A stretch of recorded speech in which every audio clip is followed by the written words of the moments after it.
बिस्मिल्लाहिर्रहमानिर्रहीम। अस्सलामु अलैकुम वरहमतुल्लाहि वबरकातुहू। डियर स्टूडेंट्स, आज के सबक में हम ये जानेंगे कि सेंटेंस किसे कहते हैं, सेंटेंस की डेफिनेशन क्या है और उसकी कितनी किस्में हैं। उर्दू में सेंटेंस को जुमला कहते हैं, तो आज हम ये समझेंगे कि जुमला किसे कहते हैं, उसकी तारीफ क्या है और उसकी कितनी किस्में हैं। आगे बढ़ने से पहले आप तमाम से गुजारिश है कि अगर आप नए हैं तो हमारे चैनल को सब्सक्राइब करें और वीडियो को लाइक और शेयर ज़रूर करें। चलिए समझते हैं सेंटेंस किसे कहते हैं। Sentence a group of words which makes complete sense is called a sentence. अंग्रेजी जुबान में सेंटेंस कहते हैं अल्फाज का एक ऐसा मजमुआ जिससे पूरी बात समझ में आए और उस बात के समझने में किसी तरह का कोई इश्काल, कोई इश्तिबाह और कोई कंफ्यूजन न रहे, उसे हम सेंटेंस कहते हैं। For example, Ahmad reads his book. Ahmad अपनी किताब पढ़ता है। एक ऐसी मिसाल है जिससे किसी तरह का कोई इश्तिबाह और कोई इश्काल और कोई कंफ्यूजन सामने वाले के जहन में बाकी नहीं रहता है, तो इससे एक पूरी बात समझ में आती है।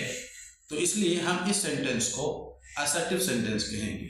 जब भी इस तरह का जुमला बोला जाता है, इस तरह के जुमले बोलने से सामने वाले को पूरी तरह से बात समझ में आती है, इसलिए इस तरह और इस तरह के जुमलों को हम असर्टिव सेंटेंस कहते हैं।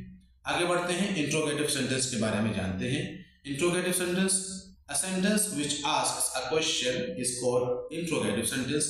यानी एक ऐसा जुमला जिससे सवाल का पता लगता है, इस्तिफहाम का पता लगता है, हम उसे इंट्रोगेटिव सेंटेंस कहते हैं। For example, where do you study, आप कहाँ तालीम हासिल करते हैं।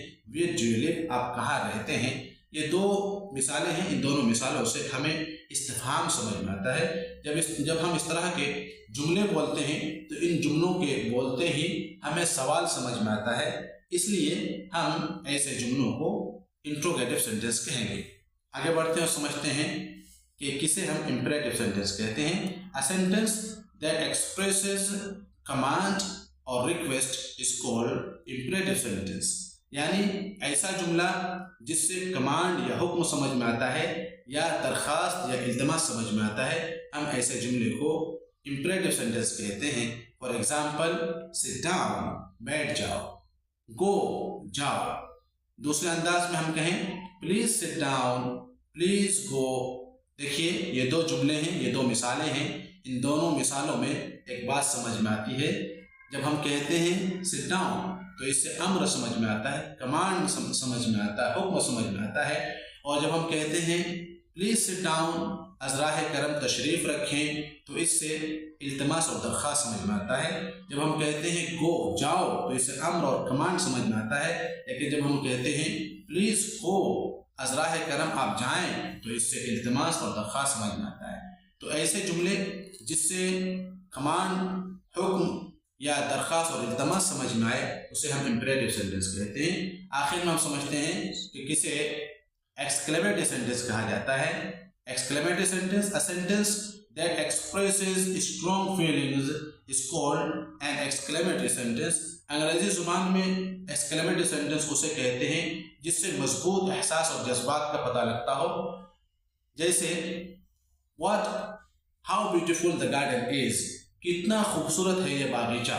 How beautiful this mask is, कितनी खूबसूरत है ये मस्जिद। इन दोनों मिसालों से ये बात समझ में आती है कि जब इस तरह के सेंटेंस बोले जाते हैं तो अंदर के जज्बात उभर कर सामने आते हैं, अंदर के एहसासात उभर कर सामने आते हैं। ये दूसरी मिसाल ले लीजिए, how beautifully he recites the Holi Quran, कितनी खूबसूरती से ये कुरान पाक की तिलावत करता है। जब हम ये जुमला कहते हैं, ये बोलते हैं, तो सामने वाले के जज्बात उभर कर सामने आते हैं। स्ट्रॉन्ग फीलिंग्स, मजबूत एहसास और जज्बात उभर कर सामने आते हैं। तो हम इस तरह के जुमलों को हम एक्सक्लेमेटरी सेंटेंस कहते हैं। आइए अब हम इख्तिसार के साथ समझते हैं। असर्टिव सेंटेंस, इजहार बयान वाले जुमले।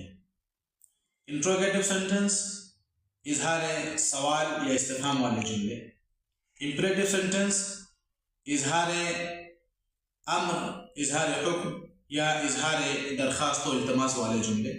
एक्सक्लेमेटरी सेंटेंस, इजहार हैरत और इस्तेजाब वाले जुमले या मजबूत एहसासात और जज्बात वाले जुमले, इनको हम एक्सक्लेमेटरी सेंटेंस कहते हैं। आपसे गुजारिश है कि हमारे चैनल को सब्सक्राइब करें वीडियो को लाइक और शेयर ज़रूर करें।